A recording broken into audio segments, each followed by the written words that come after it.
كلا إذا دكت الأرض دكا دكا وجاء ربك والملك صفا صفا وجيء يومئذ بجهنم يومئذ يتذكر الإنسان وأنى له الذكرى يقول يا ليتني قدمت لحياتي فيومئذ لا يعذب عذابه أحد ولا يوثق وثاقه أحد يا أيتها النفس المطمئنة ارجعي إلى ربك راضية مرضية فادخلي في عبادي وادخلي جنتي صدق الله العلي العظيم.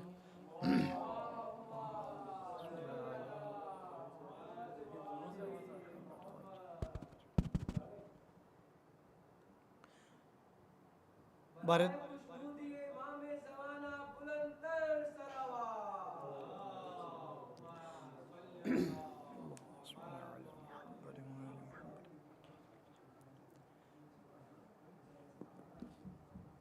بانوں کا یہ نوحہ تھا اکبر جو میرا ہوتا بانوں کا یہ نوحہ تھا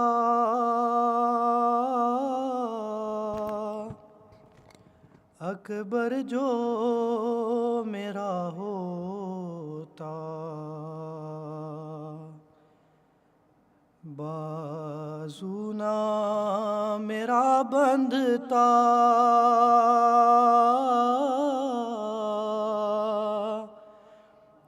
اکبر جو میرا ہوتا تھی کس کی مجال آ کر جو خیمے جلا دیتا اور پاؤں میں عابد کے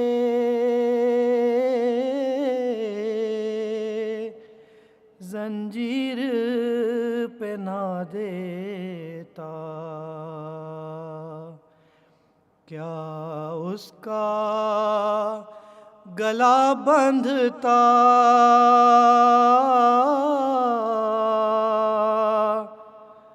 اکبر جو میرا ہوتا ارے بازاروں میں سر ننگے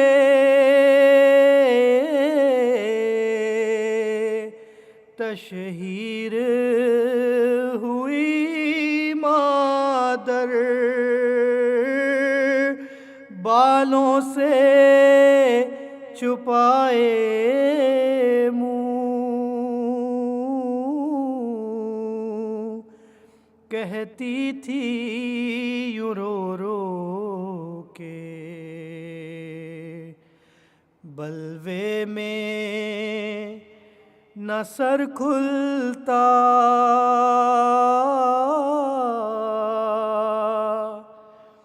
اکبر جو میرا ہوتا بانوں کا یہ نوحہ تھا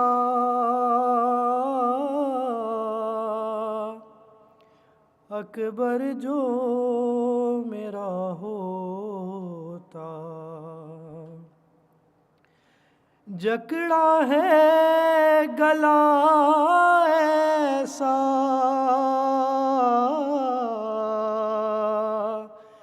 رسی میں سکینہ کا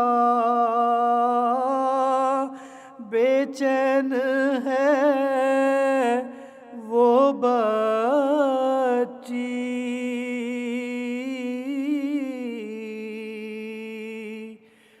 دم سینے میں گھٹتا تھا، غم سہتی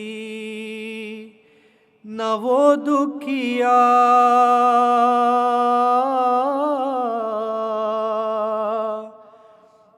اکبر جو میرا ہوتا، پامال ہوا رن میں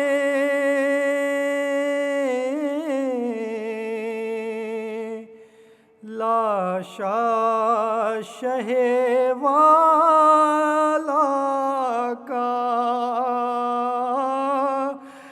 بے گورو کفن اب تک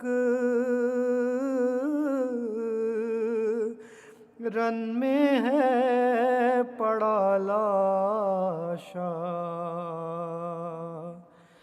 سامانے کفن کرتا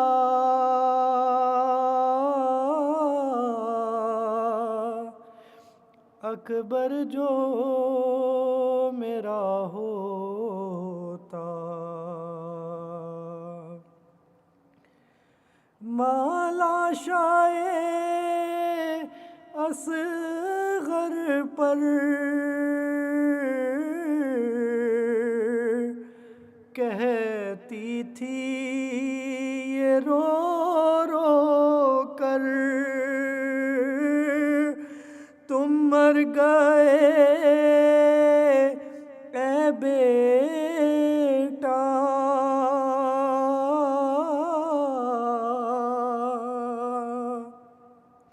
رونے کو رہی مادر، لٹتی نہ میری دنیا،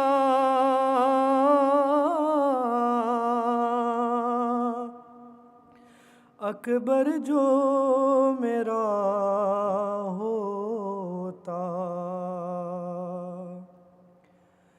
زخمی ہے بدن ایسا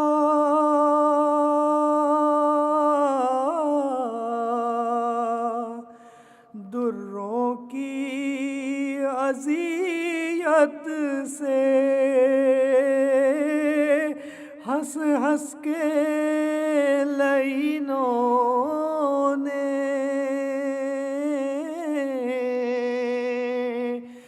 چھینی ہے ردا سر سے، ماں ہوتی نہ بے پردہ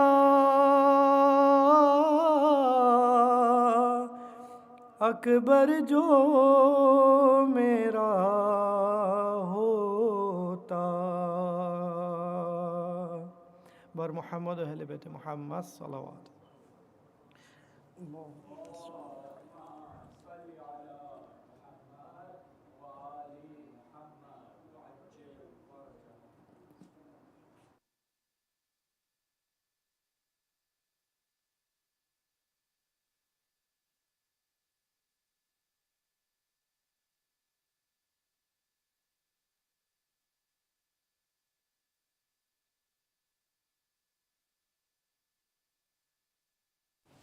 اللهم صل على محمد وآل محمد رب اغفر لي ولوالدي وللمؤمنين يوم يقوم الحساب. اللهم صل على محمد وآل محمد. The alphabets of Ashur by the Shia poet Nuri Sardar. To describe such a day, there are not enough letters. In describing the day, the alphabets shatter. A is for Ashur. A is for Ashura, and little else matters. B is the back broken by the fall of a brother. See is the care of the orphans left there without care. Despair gripped their hearts asking, where is our father? Where? Echoes of cry as enemies in their eyes stare. Father, come back, protect your daughters from the fire.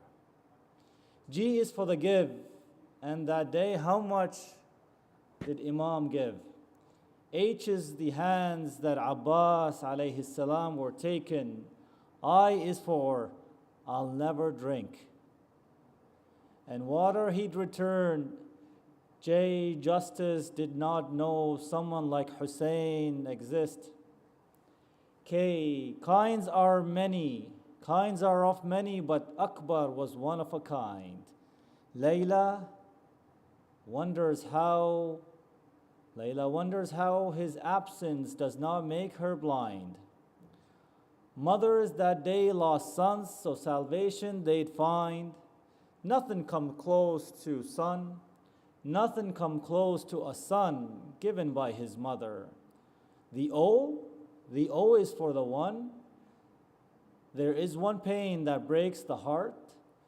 Pure was the baby's neck by an arrow ripped apart. Qasim was just like this, when from his mother he'd part. R is for Rabab and Ramla, whose eyes saw horror. S is the stranger, killed all alone in Karbala. T is the thirsty, murdered thirsty with no water. U is the unborn for days, and head raised on a spear. Verily Hussein was killed as a thirsty stranger. Where are my brothers, sister and son? Where are they? Where? X is all I see on the names, that no more appear. Years are all I know, as my minutes are now like years. Z is the Zainab. Zainab stands without anyone calling for her father. Allahumma salli ala Muhammadin wa ali Muhammad. يا الله يا رحمن يا رحيم يا مقلب القلوب ثبت قلبي على دينك إن الله وإنا إليه راجعون. May Allah bless and increase our ma'rifah, the ma'rifah of Abu Abdullah alayhi salam, and the ma'rifah of the Imam of our time. Allahumma salli ala Muhammadin wa ali Muhammad. Inshallah, I'm gonna we have the Marthiya by Gulistan Mehdi, the beautiful souls of the poets of this Husayniyya. Inshallah, we'll request their presence, inshallah, with a beautiful salawat ala Muhammadin wa ali Muhammad. Allahumma salli ala Muhammadin wa ali Muhammad.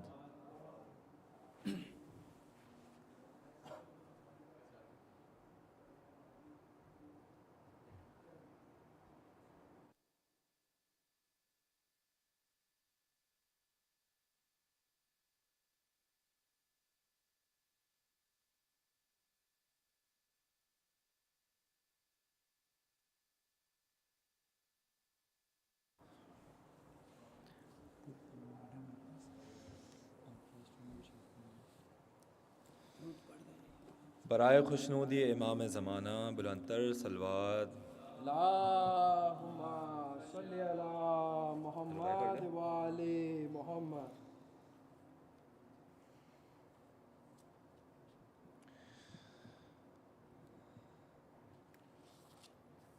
بار دیگر نعرے صلوات اللہم صلی علی محمد و آل محمد.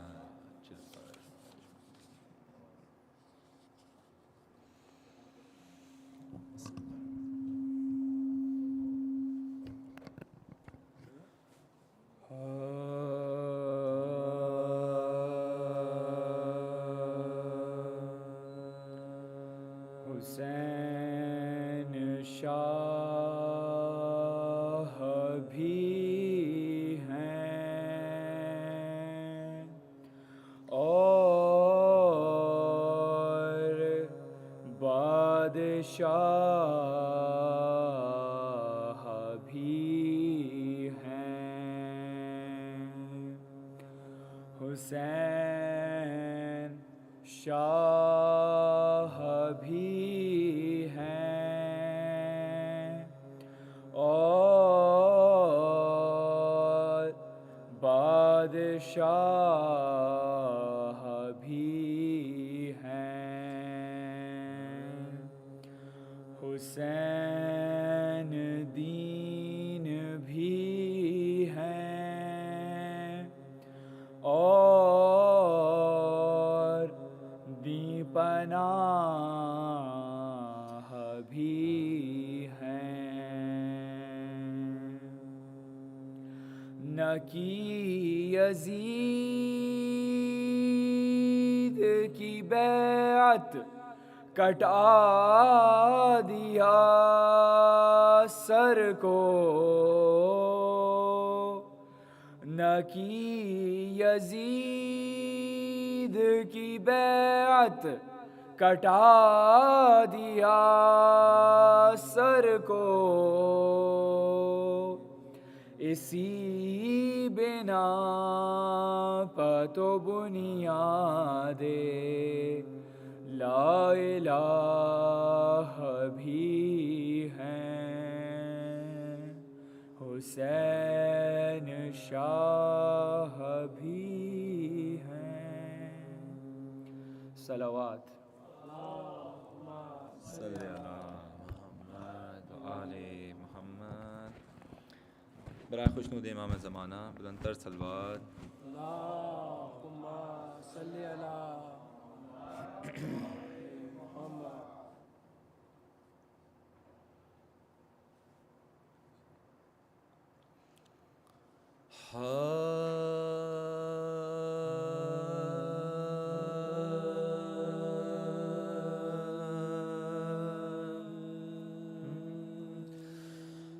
کر رہا ہے یہ راوی بیاں کربلا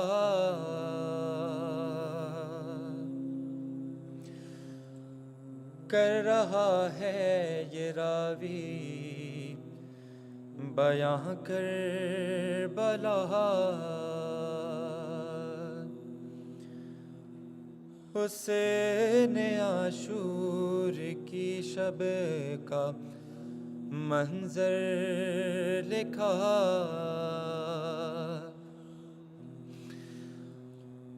سینہ شاہ پابلت شاہ ہدا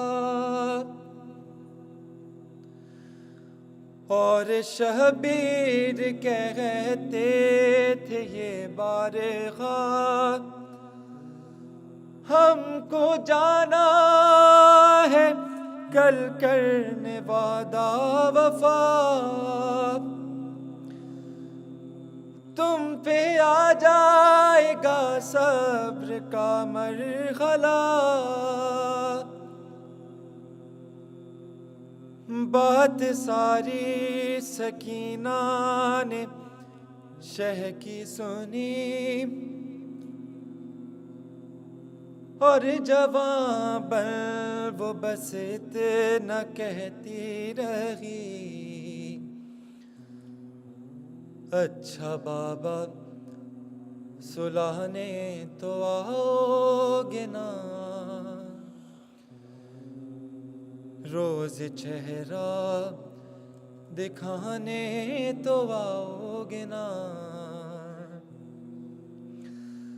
اچھا بابا سلانے تو آؤ گے نا روز چہرہ دکھانے تو آؤ گے نا. فاتحہ.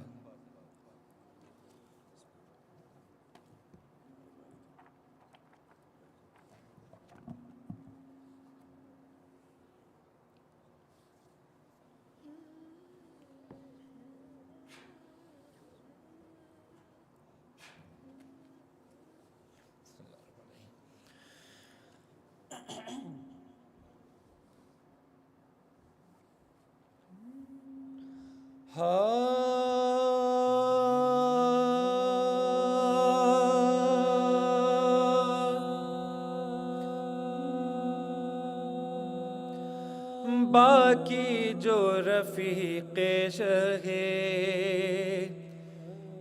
دی رہ گئے دو چار،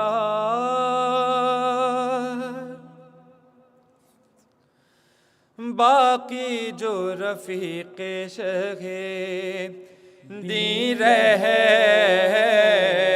گئے دو چار، حسرت سے انہیں دیکھتے تھے سید ابرار، حسرت سے انہیں دیکھتے تھے سید ابرار، کی بڑھ کے حبیب بن مظاہر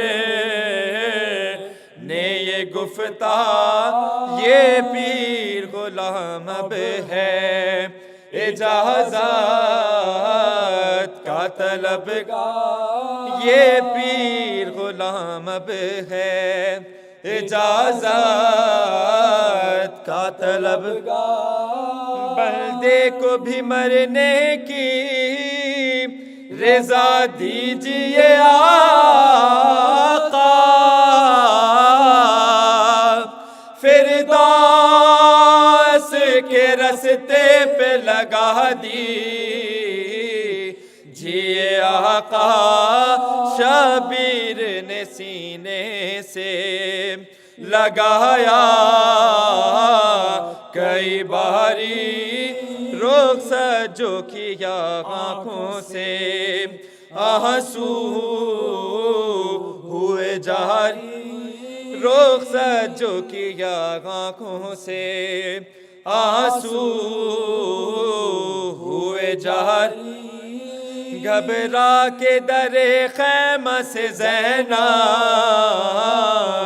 یہ پکاری، لوگوں کہو میدان میں چلی کس کی سواری، لوگوں کہو میدان میں چلی کس کی سواری، اب کون بچائے گا شہ جن و بشر کو، سب چھوڑے چلے جاتے ہیں زہرا کے پسر کو، یہ سنتے ہی کوہرام ہوا اہل حرم میں، یہ سنتے ہی کوہرام ہوا اہل حرم میں، پہنچا وہ جری شیر سمیدان ستم میں، کامل تھا ضبط عشق شہنشاہ ہے امم میں، بےتاب تھا مولا کی جدائی کے عالم میں، بےتاب تھا مولا کی جدائی کے عالم میں، سینہ تھا جری کا تبر و تیر کی جانے،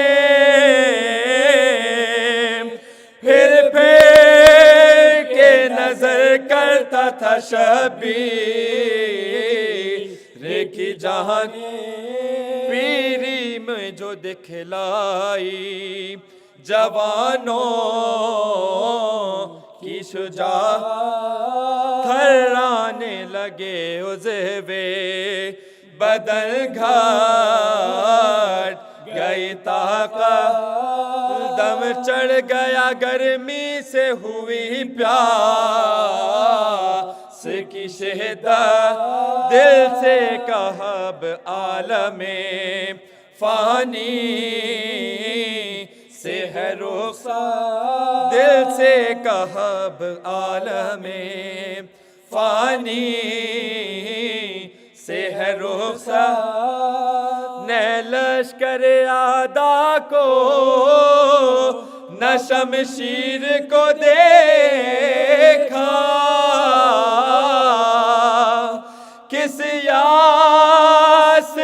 مڑ کر رخ شبیر کو دیکھا سینہ چھیدا تیروں سے ہوا فرق دوپہرا رگ رگ جو کٹی پھر نہ رہا ضابط کا یارا رگ رگ جو کٹی پھر نہ رہا ضابط کا یارا شیرازۂ اجزائے بدن کھل گیا سارا گرتے ہوئے گھوڑے سے یہ حضرات کو پکارا یا آپ کا آنا میری بخشش کی صنعت ہے اے شیر الہی کے پسر وقت مدد ہے ناگاہ صفیں چیر کے آئے شہ ذیشان دیکھا کہ وہ مظلوم کوئی دام کا ہے مہمان دیکھا کہ وہ مظلوم کوئی دام کا ہے مہمان لاشے سے لپٹ کر یہ پکارے بسد فغاں اے دوست میرے تیری محبت کہ میں قربان اے دوست میرے تیری محبت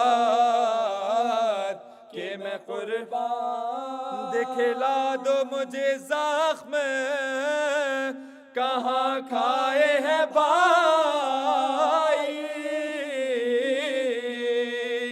سینے سے لپٹ جاؤ کہ ہم آئے ہیں بھائی دکھلا دو مجھے زخم کہاں کھائے ہیں بھائی سینے سے لپٹ جاؤ کہ ہم آئے ہیں بھائی باقی جو رفیق شہے دی رہ گئے دو چار درود پڑھ دے محمد و آل محمد پر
Thank you very much, the brothers of Gulistan Mahdi, for the beautiful salam.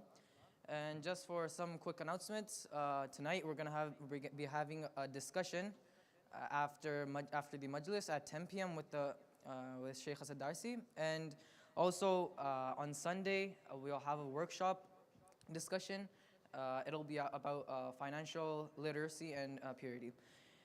And also, for the third announcement, we'll have, from Monday and on, we'll be having our program started at 6:45. It's at 7 usually, but now we're going to change it to 6:45, 15 minutes earlier. And for this part, and now I would like to invite Sheikh Asad Dharsi to give us some words of wisdom. Bar Muhammad wa ali Muhammad salawat.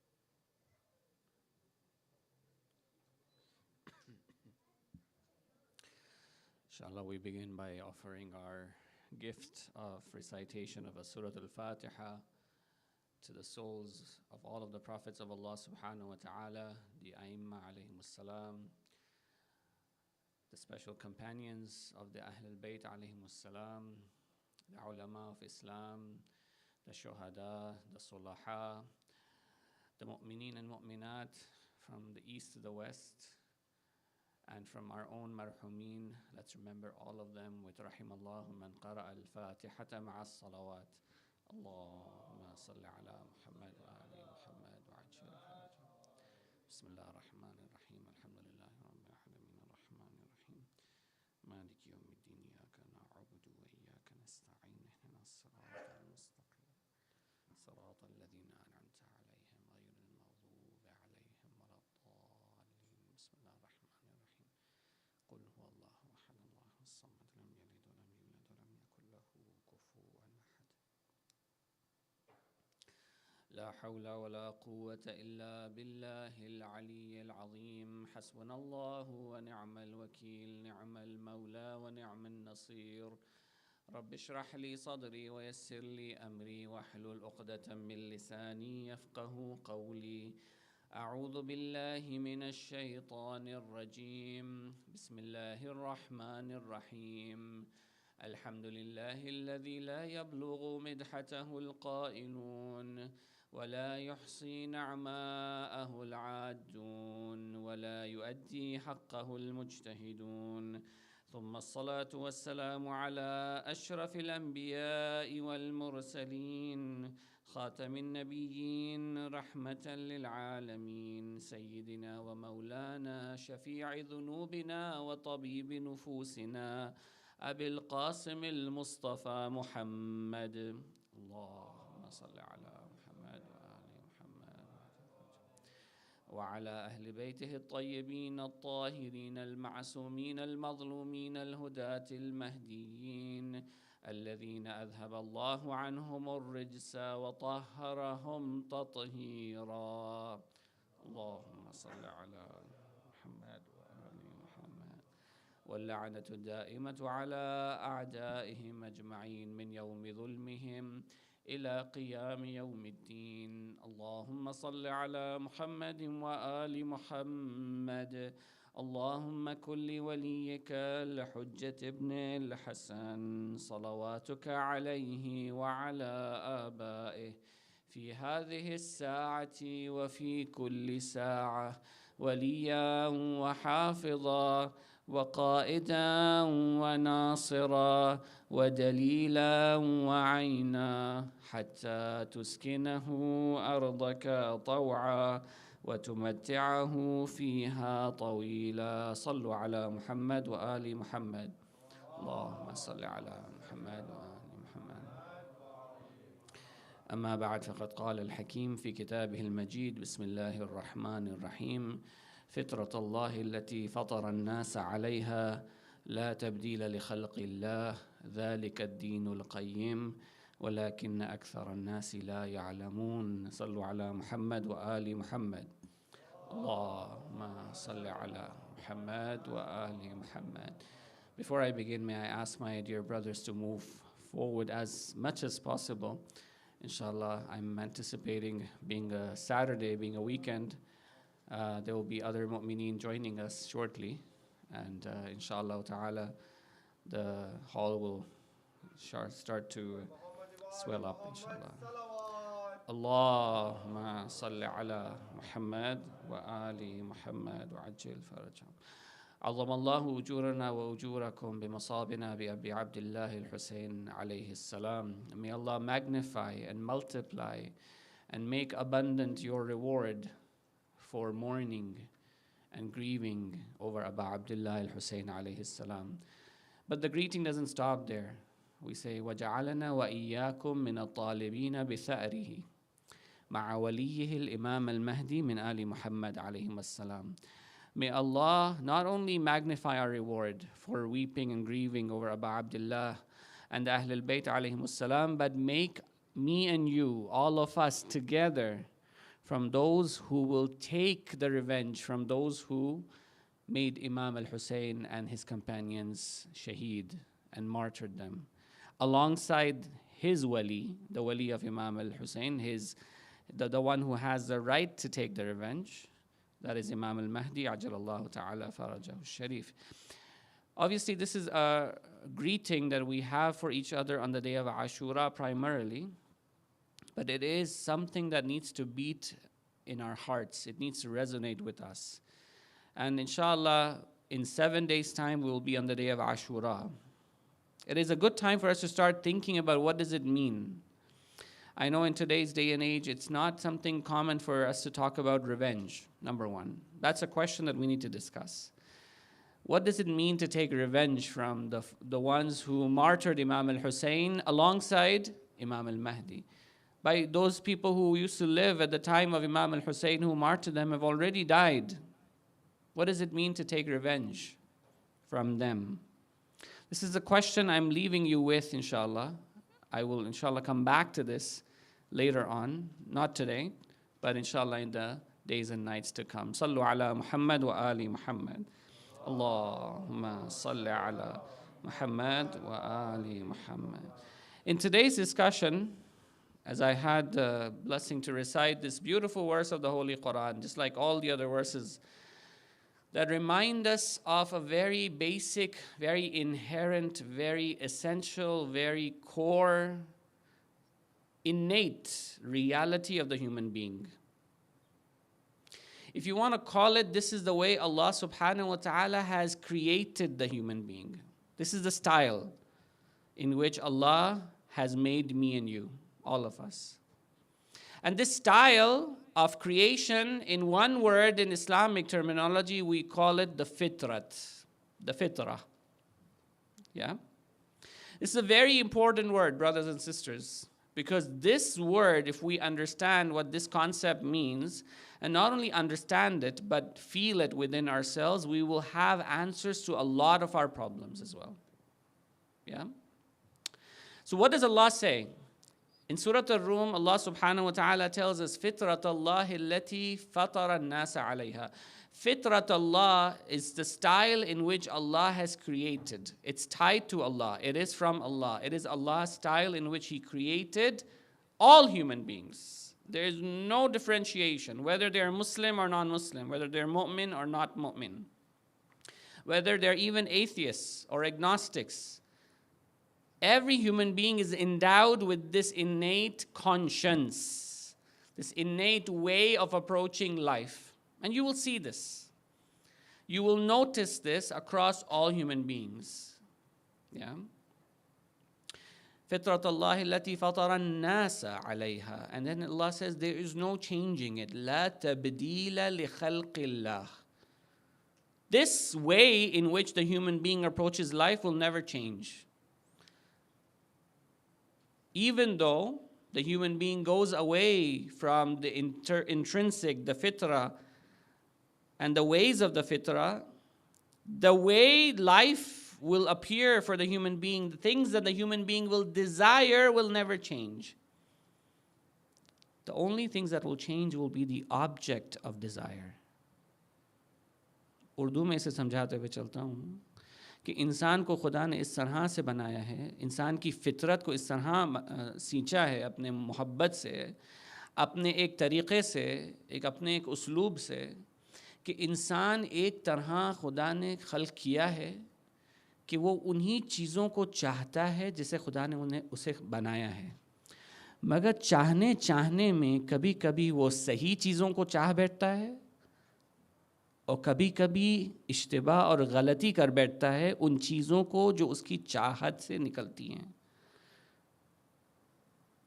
Mistake और problem वहाँ शुरू होता है जब खुदा ने जो दी हुई चाहतें हमें दी हुई हैं अंदर ना, उसे हम अच्छे और सही माने में इस्तेमाल ना करें, तब हम भटक जाते हैं रास्ते से। ये खुलासा है आज के डिस्कशन का इंशाल्लाह। सल्लु अला मुहम्मद व आलि मुहम्मद। अल्लाहुम्मा सल्लि अला मुहम्मद व आलि Muhammad. Brothers and sisters, you're really making me feel that this is a weekend salawat. You know, it's a relaxing day, and I know that the salawats are also becoming relaxing, but this is a Husseini Majalis, so you need to have a Husseini salawat. Allahumma salli ala Muhammad wa ali Muhammad wa ajil farajah. Brothers and sisters, I would like to mention 4 areas that the fitra is active in. And inshallah, be with me, because I don't want to stay on this topic. I want to get to something that is more important, that comes out of the fitrah, right? Number 1, the fitrah, the way Allah has created us, that desires the best in everything, that desires all perfection, that is originating in Allah subhanahu wa ta'ala. The first aspect that I would like us to focus on is that the fitrah of the human being wants to connect to something beyond itself. The fitrah of the human being has been created by Allah in such a way that it wants to be purposeful. It wants a purpose in life. There's no human being who doesn't want to have a purpose in life. There's no human being who doesn't desire. They may be successful, they may not be successful, but in their heart of hearts, they want to be part of something bigger. Either it's a bigger community, or it's a bigger movement, or it's an organization. It's something bigger than me, that is beyond me, that I want to become part of. And it has to go beyond me. It should not be limited to me. And that is one chahat, one desire that Allah subhanahu wa ta'ala has placed inside the human being. How are we supposed to fulfill it? Allah subhanahu wa ta'ala has given us a religion, al-Islam, spirituality, to connect with the greatest being out there that is greater than us. That is Allah subhanahu wa ta'ala. So when we engage in tasbih, when we engage in worship, when we engage in ibadah, it connects us, and it should connect us, by the way. If our tasbih and ibadat and worship is not making us feel connected to Allah, there's something wrong with our ibadah. We're not benefiting from our ibadah. We want, as a human being, and all human beings desire to be connected to something greater and beyond themselves. They want to be part of a greater purpose. Allah tells us, connect with me 5 times a day at the very least. And more than that if you like, through Salat al-Layl, through dua, through munajat, whatever connects you with me, through ziyarat of the Ahl al-Bayt alayhimus salam, dhikr of the Ahl al-Bayt alayhimus salam, all these things connect us to Allah subhanahu wa ta'ala. But this connection brings a lot of love, a lot of hope, and a lot of sweet desire in the human being. So let's hold on to this. First feature that I would like to talk about is that the human being wants to be part of something beyond itself. Number 1. Number 2, the human being wants to search and be attached to the truth and the haqq. It doesn't want to stop behind. If it finds out something is wrong, it'll turn its attention away. It'll seek what is right. It wants what is true. It wants what is right. It wants what has the answers to my questions inside me. That's why you will find a human being curious. इंसान की फितरत में है कि इंसान इल्म हासिल करे. Insan, the human being, wants to always explore, not only in terms of sciences, in terms of exploring the nature and the creation of Allah subhanahu wa ta'ala, exploring everything that can be called ilm and knowledge. Yeah? That's the second feature of the fitrah, the way Allah has created the human being. The third one is that the human being always seeks all types of beauty. Anything beautiful, the human being wants it for himself. Now, beauty can be of two types. Beauty can be external. Like, for example, we always, look forward to going out into the creation of Allah and look at the scenery, the scenic beauty. Why is it so infatuating and something that our heart always desires? It's the fitrah.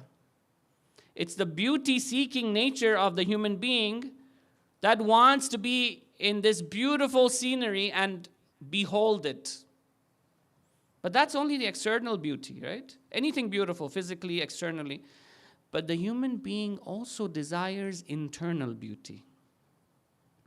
That's the beauty of morality. That's the beauty of akhlaq. If you have two people in front of you, one has a very nice, humble, cheerful attitude, would you like to go talk to them, or would you like to talk to a person who always frowns, who has bad words coming out of their mouth? Naturally, the human being sees that this person has better akhlaq. This person has more beauty in his character. Inside, he is more beautiful. I want to be with this person. Inshallah, you're with me. The third thing, as I said, is the innate desire for the human being to look for beauty. Yeah? And out of that, now not only seek beauty, but also create things that are beautiful. Yeah? So you see the aesthetic aspect of the human being, where human beings like to paint, where they want to express artistically, but at the same time convey a lot of meaning through words.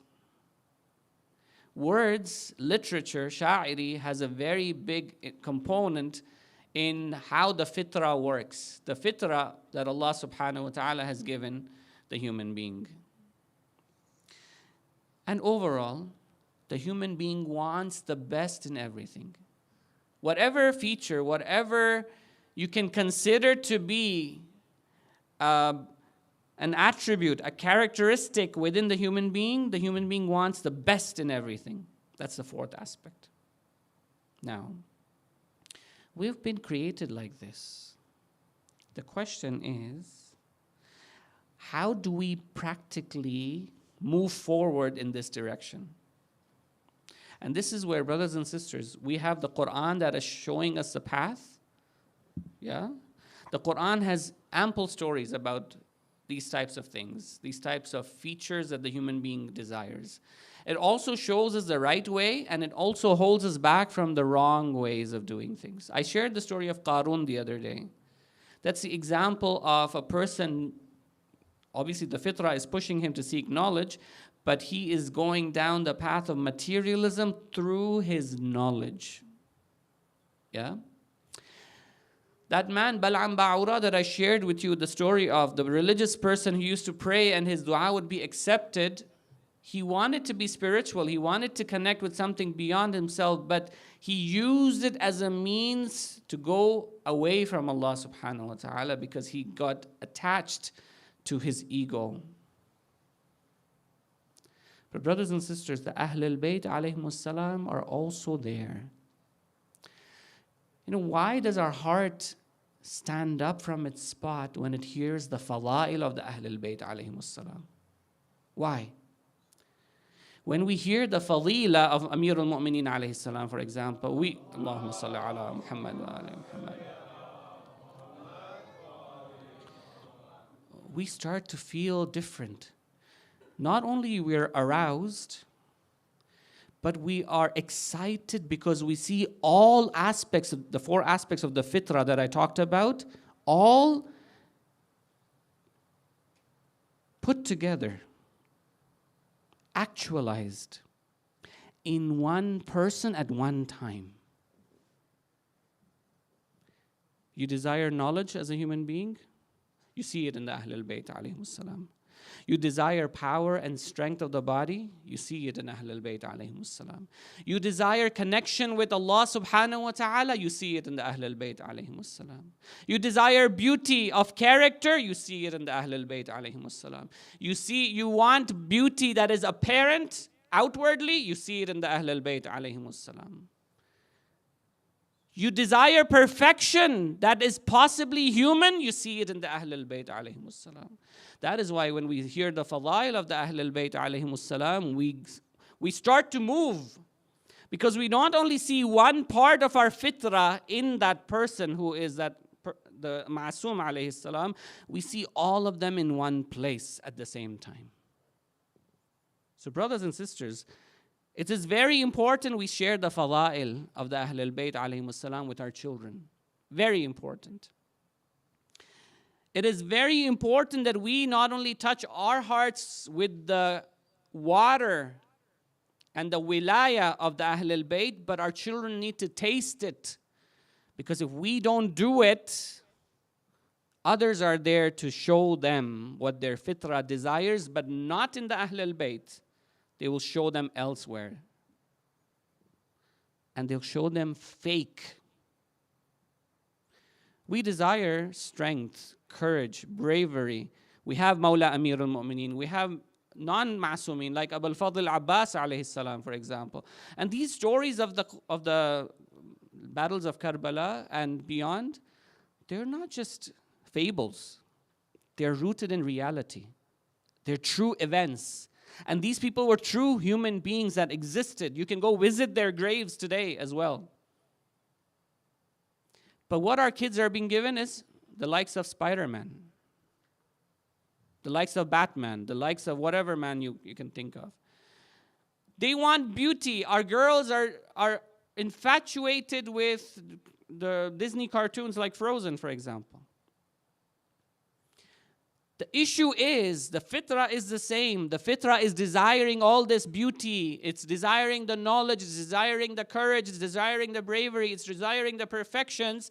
But if we don't tell true stories of the Quran and the Ahlul Bayt to our children, others will tell them and take them away from the Ahlul Bayt. So brothers and sisters, it is the responsibility of the parents to instill the love of the Prophet of Allah, the love of the Ahlul Bayt of the Prophet alayhimus salam, and the love of the Holy Quran. This is a hadith of the Holy Prophet. Train your children, nurture your children with the hubb of the Prophet, with the hubb of the Ahlul Bayt and the hubb of the Quran.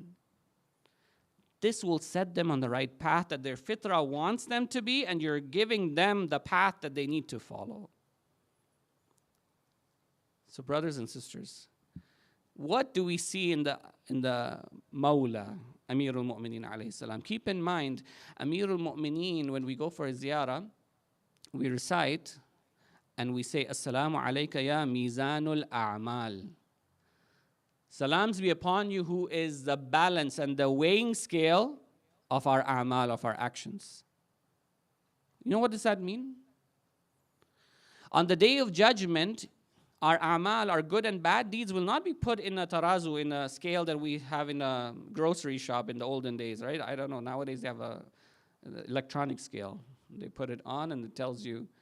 I know when I was a kid, I used to go to the grocery shop in Arabia, they call it the baqala. Yeah. I would go there and I'd say I would like some tomatoes, and then he would put one weight on one side, and then he would put, say, 5 kilos worth of tomatoes on the other side, and he will give it to me, and I will give them cash.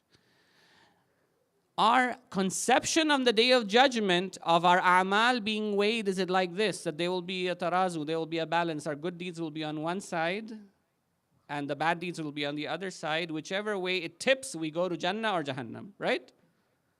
If it tips in the good direction, and the good deeds are heavier, we'll go to Jannah. The bad deeds are heavier, we'll go to Jahannam. That's sometimes the conception we end up growing up with. The ziyarat of Amir al-Mu'mineen says, Assalamu alayka ya mizanul a'mal. O mizan of the a'mal. O the scale against which all of the a'mal of all of Allah's creation will be measured against. On the day of judgment, there won't be a tarazu the way we think of it, the balance. The tarazu, the balance will be Mawla Amirul Mu'mineen Ali ibn Abi Talib alayhi salam. Allahumma salli ala. And Allah subhanahu wa ta'ala is going to bring our good deeds and bad deeds, put them together. How much do you resemble Ali? How much do you resemble Ali? If you resemble Ali a little bit, you will go to Jannah. The more you resemble Ali, the higher you go in Jannah. But the moment you are noticed, God forbid, na'udhu billah, there is somebody who hates Ali, na'udhu billah, nastajiru billah, they are bound for Jahannam. And the more they hate, the more they're unlike Ali, the more they're against Ali, the deeper they will go in Jahannam. Amir al-Mu'mineen is the scale. On the day of judgment will be measured against him. So brothers and sisters, the fadila of Amir al-Mu'mineen needs to be understood, needs to be shared. And I know we would like our kids to also, and this is for our children more so than our adults, inshallah. Some of the fadail of Mawla I would like to share today. Inshallah. Sallu ala Muhammad wa ali Muhammad.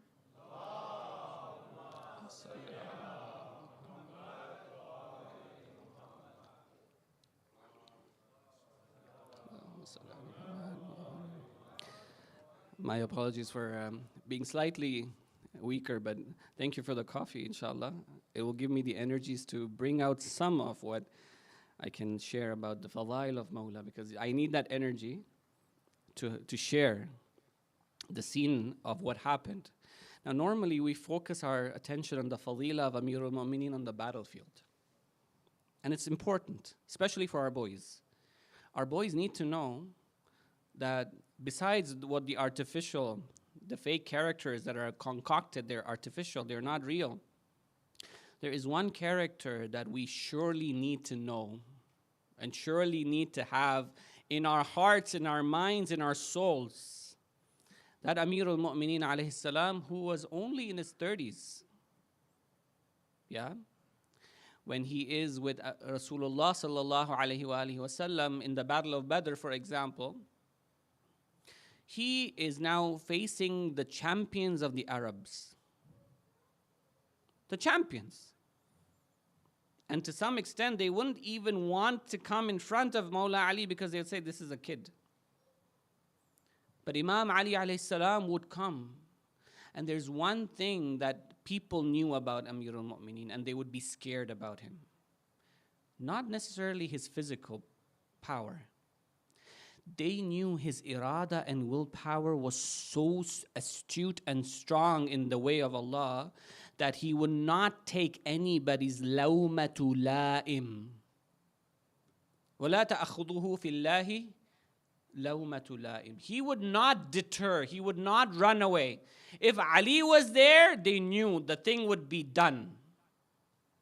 He would not run away, he would not go away till the job was done. And Rasulullah put him there all the time. In the Battle of Badr, you know, he fought against Walid. And in one-on-one combat, he struck him down. But this was the first battle that Amir al-Mu'mineen showed his capabilities in. Such that Amir al-Mu'mineen was the one who killed most of the mushrikeen, the ones who could come to fight Rasulullah and the Muslims. But I will not go into the details of Battle of Badr and Uhud for now. But I do feel that the parents need to share the history of Islam with their children and make them realize what was going on. Why did Imam Ali have to fight? Why did Rasulullah have to fight? So much so that the pressure of the enemies of Islam, the pressure from the mushrikeen and the idol worshippers of Mecca was strong, and they wanted to remove Islam from the way that they realized after the defeat in the Battle of Badr and a relative defeat in the Battle of Uhud. They all gathered their forces in the Battle of Khandaq. And they said, we need to nip this Islam in the bud before it gets out of control. They gathered all of their allies, and the allies came together. It's called the Battle of the Ahzab, the battle of the parties. All of the anti-Muslim forces in Arabia who are idol worshippers gathered together with the Meccans. And they said, we will surround Medina and we will kill the Muslims and finish the Prophet. Now, it was very short notice for the Holy Prophet when he found out that the attack is coming. And they all marched from all different directions. So the Muslims in Medina did not get an opportunity to prepare. Now, the way Medina is structured, that it is a city that is surrounded by mountains on two sides, two high mountain ranges on two sides. The north side has a passage opening and the south side has a passage opening. This is where the Muslims started to say, Ya Rasulullah, what are we going to do? They all started consulting with each other. And that is where Salman al-Farisi al-Muhammadi, he comes and says, Ya Rasulullah, in Iran, whenever we have a battle and we want to overpower or weaken the enemy who is very strong, we dig trenches. We have a khandaq. Yeah, we dig up a trench. So to protect Medina, let's dig up a trench on the north side and on the south side. The Muslims like the idea. Rasulullah endorses the idea. They all start digging. They're digging and digging and digging, and this is where the enemies start to approach. The Muslims all stand together in formation. Many of the mushrikeen, they try to cross over the khandaq, over the trench. They can't. It's too wide and it's too deep. But one of them ends up crossing over. His name is Amr ibn Abdawad. And he is one of those champions of Arabs. He was known. People could not stare him in the eyes. And when he crossed over, he looked at the Muslims and said, who amongst you is ready to fight me?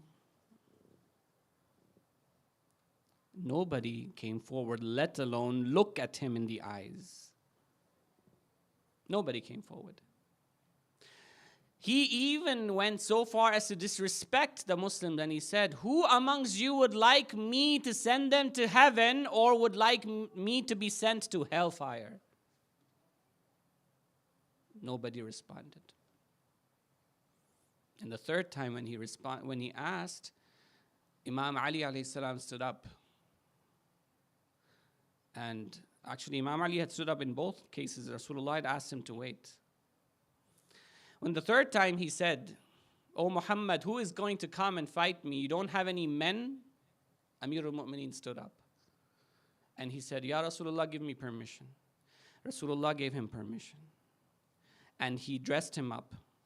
And he told Amir al-Mu'mineen, today, Kull al-Iman is going to fight Kull al-Kufr.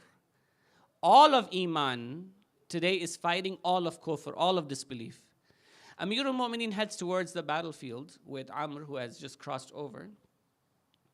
And now Amr is a good friend of the father of Amir al-Mu'mineen, Abu Talib alayhi salam. He sees Amir al-Mu'mineen, Ali alayhi salam. He says, Ali, is this you that I'm seeing? He says, yes. I'm a good friend of your father, Abu Talib. I don't want to fight you. Go back. Imam Ali alayhi salam says, you go back. When he sees a kid, a 30-year-old, he was more than 50. He says, telling me to go back. Imam Ali says, I'll give you 3 options. You pick one of them. He says, the first option is you become a Muslim and you accept Islam and we don't have to fight. He says, no, I can't do that. The second option is you go back and don't fight with us. He says, I can't do that. They'll call me a coward. Chickened out. He said, if you're not ready to accept my first and second offer, accept the third one, and that you are on a horse, I am on the ground. Come down on the ground and fight with me one-on-one. Imam Ali alayhi salam, when he offers this, Amr accepts it. He comes down from the horse. And he said, had it not been for my friendship with your father, I wouldn't have done this. Imam Ali and Amr are face to face now. This is where Amir al-Mu'mineen alayhi salam fights him. And they have an intense battle, intense fight, sword fight. After a few moments, Amir al-Mu'mineen alayhi salam pins and nails him to the ground. When he nails him to the ground, now look at what Amr does. He turns back and, na'udhu billah, he spits on the face of Imam Ali alayhi salam. And Imam Ali alayhi salam was about to draw his sword and to nail him and finish him. Imam Ali alayhi salam holds off for a moment.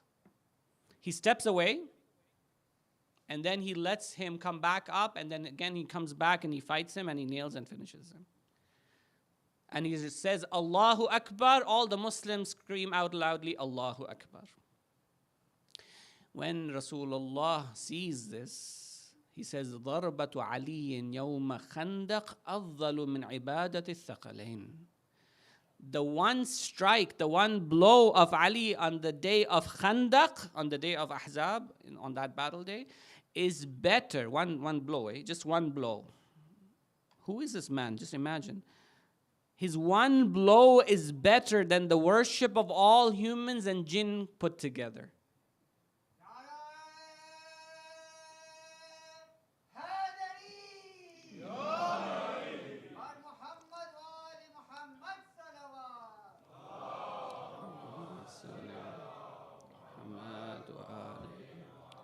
ضربة علي يوم خندق أفضل من عبادة الثقلين. Now look at the fadila of Amir al-Mu'mineen. If we think that the fadila of Amir al-Mu'mineen was just to nail a person like Amr ibn Abdul, we're mistaken. It's not only that. It's not only the physical strength of Mawla Amir al-Mu'mineen that he possesses that is special about him. Look at what he did. People came around and said, Ya Ali, why didn't you finish him in the first go when you had him under you? This is where hadith of Rasulullah comes together. Rasulullah has a beautiful hadith about Amir al-Mu'mineen. He says, Aliyun mamsusun fi dhatillah. Ali is totally taken over by the presence of Allah. Ali is so infatuated in the love of Allah that there's nothing else but the pleasure of Allah that he sees. That's it. When Amir al-Mu'mineen was about to strike him, when he spat back at Amir al-Mu'mineen stepped away. Why? Because he said to the people when they asked him, that at that moment when he spat on me, my internal nafs and the anger was coming forward. And had I killed him at that time, it would have been not for the sake of Allah, but rather to quench my anger within me. That's why I held back. I didn't want to do it for my anger and to quench my internal ghadab. I stepped away, I cleared my thoughts, I purified my thoughts for the sake of Allah, and I wanted to do it only for the sake of Allah. And that's when I came and struck him. This is why you said Nare Haidari. That's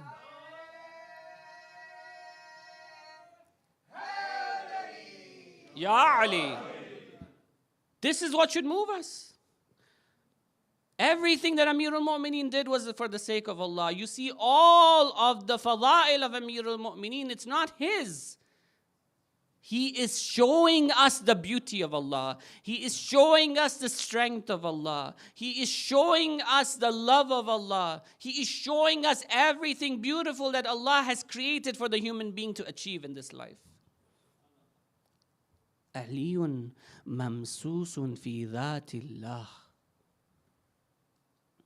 We need to tell our kids stories of Amir al-Mu'mineen alayhi salam, but from a godly perspective. Allah has to be in the picture all the time. Allah is the one who gave Amir al-Mu'mineen what he had. When he moved the door of Khaybar, when he struck Marhab and Marhab comes to him and says, what is your name? He says, أَنَا الَّذِي سَمَّتْنِي أُمِّي حَيْدَرًا. I am the one that the mother of whom has named him Haydar. Marhab steps away. He says, why did you step away? He says, I was told by my mother that fight everybody and anybody in your life, but if somebody with the name Haydar comes, don't fight with him. This tells you that the mention of Amir al-Mu'mineen is not only in the books of the Jews, in the Torah or in their sacred scriptures. They know that there is a being besides Rasulullah that they knew very well, who's also called Ali. Either Alia or whatever name they have for Amir al-Mu'mineen alayhi salam. And they also knew that not to mess with a person who comes and his name is Haydar. Marhab didn't want to fight initially. But when he did, he saw it. Brothers and sisters, the fadail are immense. But what is really important for us to know is what is the greatest fadila of Amir al-Mu'mineen alayhi salam. What do you think is the greatest fadila of Amir al-Mu'mineen? Some of you might say it is, for example, he is the Khalifa of Rasulullah. Some of you might say that, oh, he is the one who slept on the bed of Rasulullah on the night of Hijrah, and he gave his life, put it on the line for Rasulullah. Some of you might say that he is the one who has been the Fatih and the victorious of all of the battles that were fought against Muslims and Islam. And by the way, I must also say, when we talk about the fadail of Amir al-Mu'mineen, we're not taking away from the fadail of our beloved Rasulullah sallallahu alayhi wa sallam. All of these fadail and more than these fadail are recorded for Rasulullah sallallahu alayhi wa sallam. So much so that, and remember to say the nare after this, and so much so that it is mentioned by Amir al-Mu'mineen, Ali ibn Abi Talib himself, he would say when the battle would get heavy, and we would get tired fighting, we would take refuge behind Rasulullah, and all of the companions will take a breather, and Rasulullah would be in the front lines.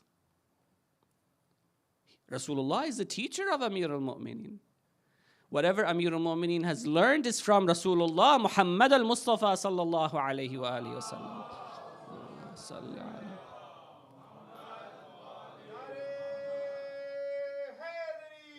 Ya Ali, Ya Ali. Why should our brothers, the Muslim brothers, come and say you upgrade Imam Ali so much that you forget Rasulullah? You should always tell them that when we upgrade the student, we are automatically upgrading the teacher. Because it's the teacher who has taught the student all what the student is doing. If Amir al-Mu'mineen has all of these fadail, Rasulullah has them and much more. Because he is the teacher, he is the murabbi, he is the one who has done the tarbiyah of Amir al-Mu'mineen this way. All the ilm of Amir al-Mu'mineen is through Rasulullah. All the shaja'ah of Amir al-Mu'mineen is through Rasulullah. All of the fadail are through Rasulullah sallallahu alayhi wa alihi wa sallam. Brothers and sisters, the greatest fadila of Amir al-Mu'mineen is in the words of the Holy Quran itself, not from my words. We just had the event of Mubahala 10 days ago. And in the event of Mubahala, where Allah subhanahu wa ta'ala tells the Holy Prophet that you have Christians coming to you to debate with you, discuss with you about the haqq, and they're not ready to accept the truth, tell them that we're ready for a duel, a Mubahala. So you bring your children, we will bring our children. You bring your ladies, we'll bring our ladies. You bring your souls, we'll bring our souls. And then we'll have a duel, we'll have a mubahala. For children, Rasulullah takes Imamain al-Hasanain alayhimus salam. For the ladies, he takes Sayyidat Nisa al-Alameen, Fatimatu al-Zahra, salamullahi alayha.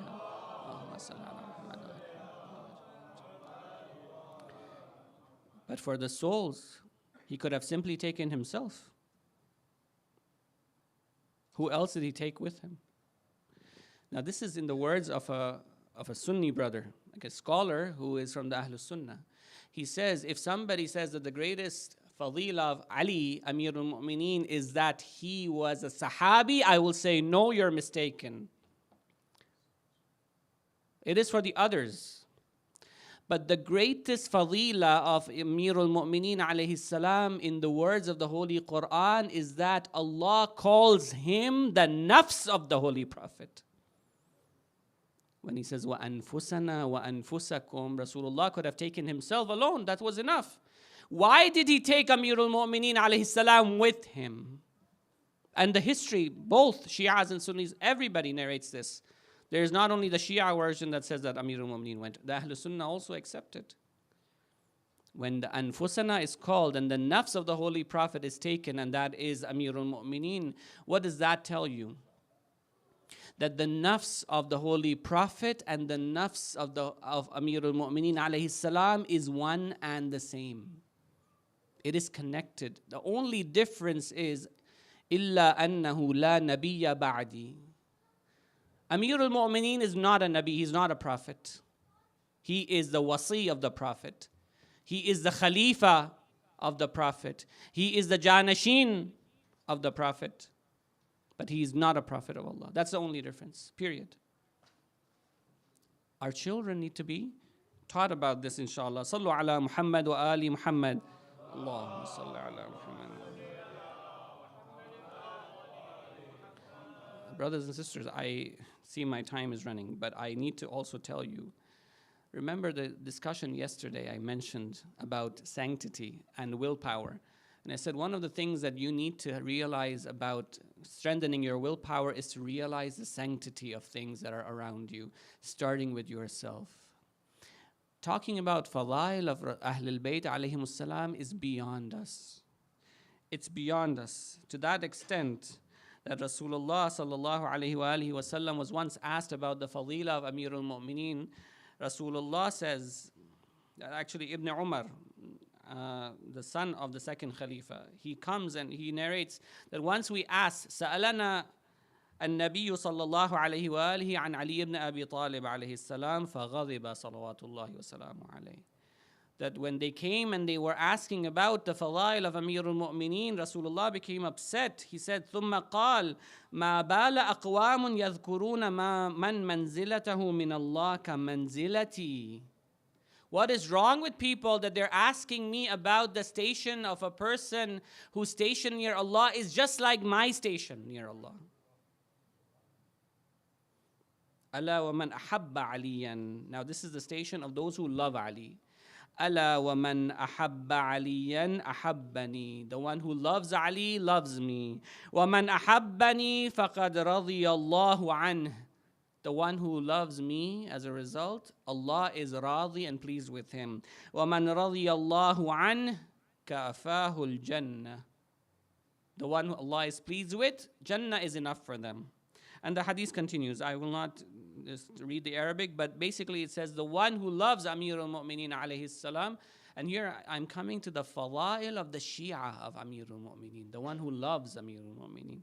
The hadith says, the one who loves Ali alayhi salam will not exit and leave this dunya except that Allah will grant him a drink from the Kawthar, and will eat from the tree called Tuba, and will see his place in Jannah. This is the status, this is the fadila of the one who truly loves Ali alayhi salam. Let alone the status of Amirul Mu'mineen. It's beyond our imagination. It's beyond our comprehension. Brothers and sisters, but one thing is very important. Anybody who calls himself a Shia has to test themselves against this quality. This is very important. And this is a hadith that has been narrated on the account of Rasulullah sallallahu alayhi wa alihi wa sallam. Allahumma salli ala Muhammad. If you truly believe that you are a Shia of the Ahlul Bayt of Mawla Amirul Mu'mineen, this hadith is for you. And it says, Qala, from Rasulullah it has been narrated, Man qala la ilaha illallah mukhlisan dakhala al-jannah. The one who says La ilaha illallah, the one who proclaims that there is no God but Allah, the one who firmly believes that there is no authority other than Allah's, will surely enter Jannah. But there's one condition. It has to be mukhlisan. It has to be out of khulus and ikhlas, out of sincerity. That I am saying this and I'm going to implement it not to show somebody, not for somebody else's sake, not also for my sake. I am doing it for the sake of Allah subhanahu wa ta'ala. If you want to be the Shia of Ali, you have to be like Ali. And Ali was for Allah. If you want to be a Shia, you have to be for Allah. You have to live your life for Allah, and the quality and the yardstick and the criteria. And this is what the hadith continues and says, وَإِخْلَاصُهُ بِهَا. The ikhlas, the sincerity, if you want to test your sincerity, अपने इखलास और खुलूस का अगर आप test करना चाहते हैं, आजमाइश करना चाहते हैं, इम्तिहान करना चाहते हैं, यहाँ कीजिए. أَن يَحْجُزَهُ لَا إِلَهَ إِلَّا اللَّهُ عَمَّا حَرَّمَ اللَّهُ. If your love for Amirul Mu'mineen, if your love for Rasulullah, if you're saying La ilaha illallah is sincere, it will hold you back from what Allah has made haram. It will hold you back. If it does not hold you back, there is something insincere somewhere that needs to be fixed. And in these days and nights that we are here, brothers and sisters, this is our prime opportunity, I tell you. There is no days and nights better than the days and nights of Muharram that we can really test our sincerity. If you're coming to the Majalis of Imam al-Hussein for the sake of Imam al-Hussein, there is sincerity. You're not coming for the sake of somebody looking at yourself or somebody looking at what you're wearing. You're not coming here to, say, okay, what is that person going to say if I recited the Noha today or the Marthiya doesn't go well? What will people think? No. Only worry about what Mawla will think. Only care about what Allah will think. Because if you do it for the sake of Allah subhanahu wa ta'ala, you're pleasing Him and you're pleasing Imam al-Hussein, you're pleasing his mother Fatima al-Zahra, and there is nobody more that you need to please. Nobody more. If you do that, that's your first step towards becoming a true Shia of the Ahlul Bayt alayhimus salam. And tonight, we will remember some of these true Shias of the Ahlul Bayt alayhimus salam. The true Shia in that time of Ashura and Karbala were only the 70 or so people who were gathered with Imam al-Hussein alayhi salam. The rest of them were not Shia. If somebody comes and tells you Shia khud ne mara hai Imam Hussein ko aur khud girya karte hain Imam Hussein pe, aap keh dijiye wo jinhone Imam Hussein ko mara wo Shia the hi nahi.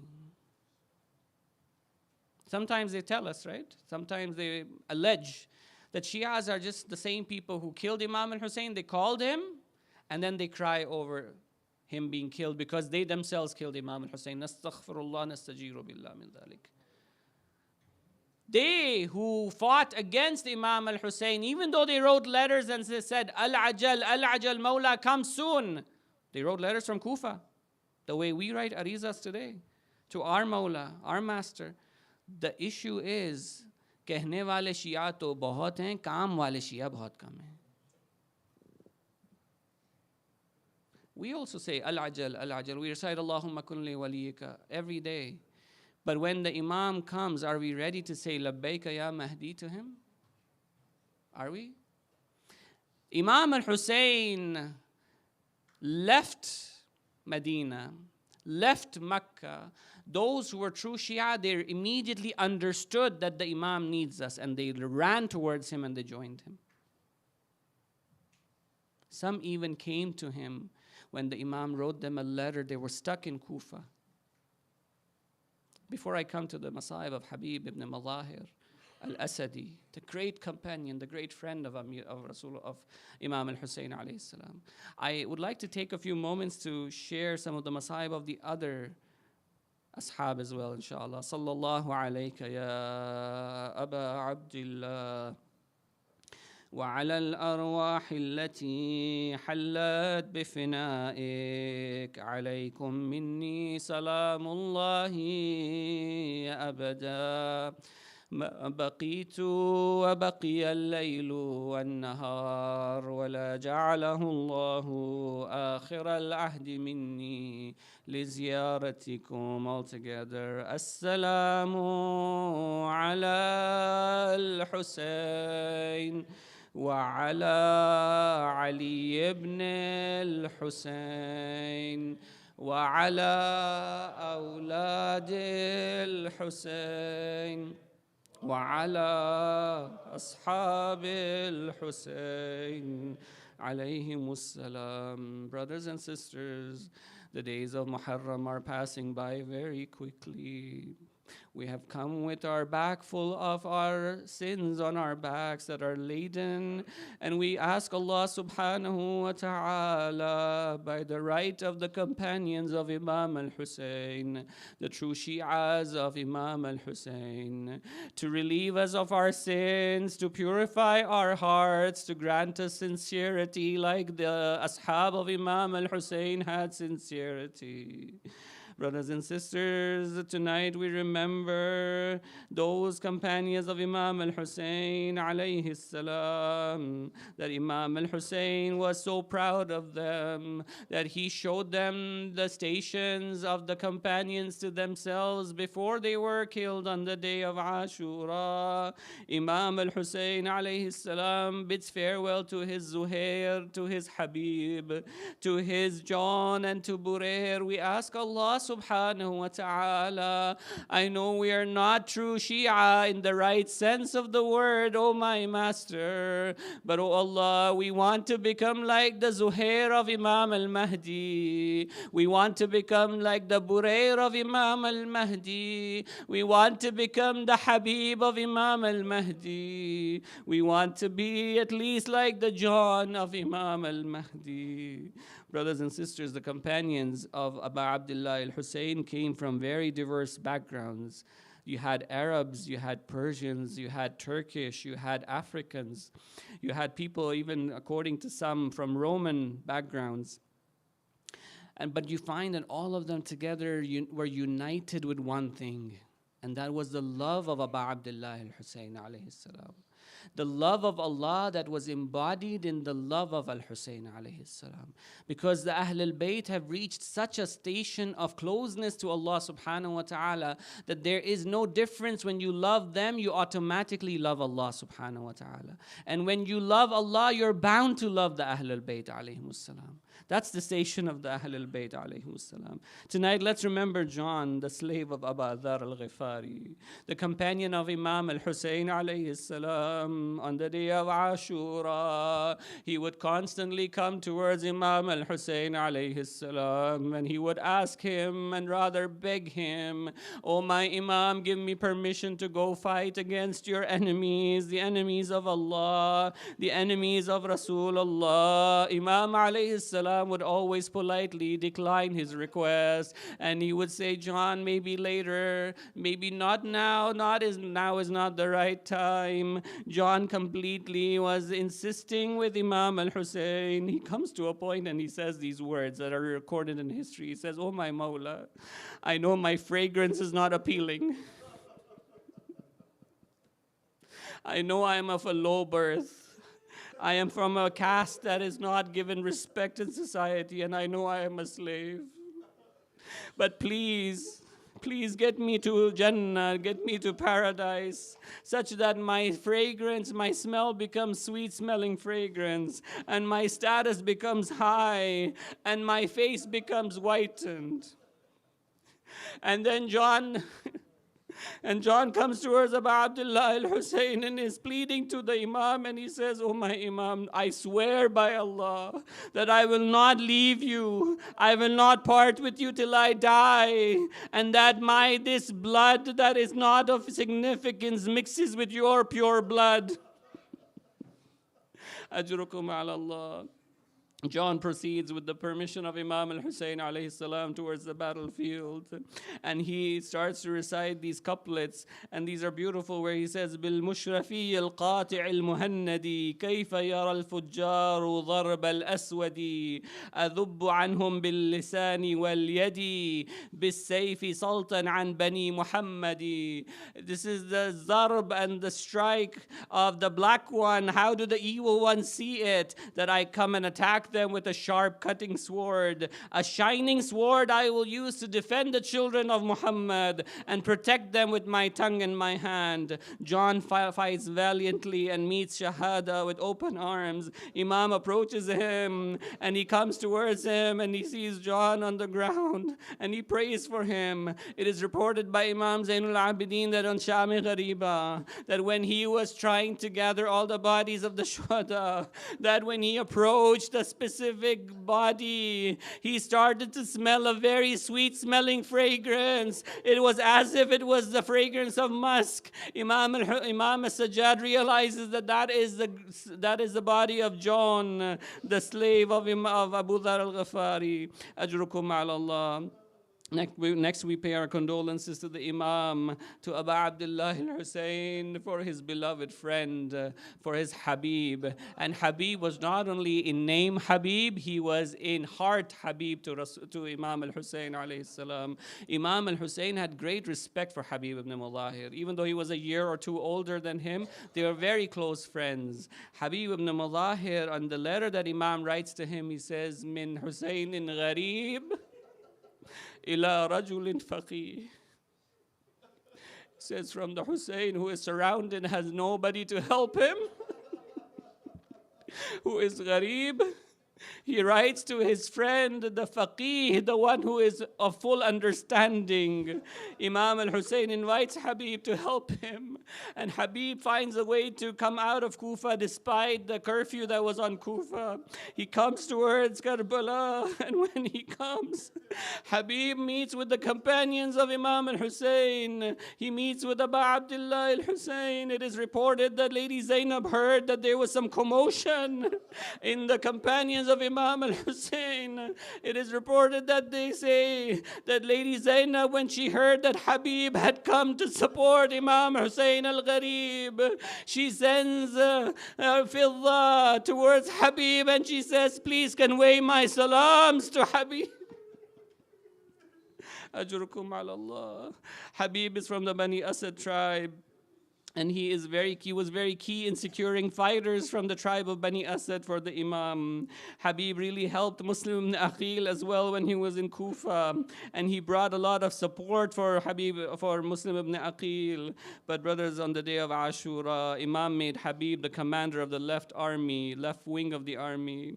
It was very interesting that Habib, when he was approaching the night of Ashura and the day of Ashura, everybody else was engaged in some kind of worship or the other. Habib was also engaged, but there was something very fascinating about Habib, that he would always feel so good and happy that he would start joking with his friends.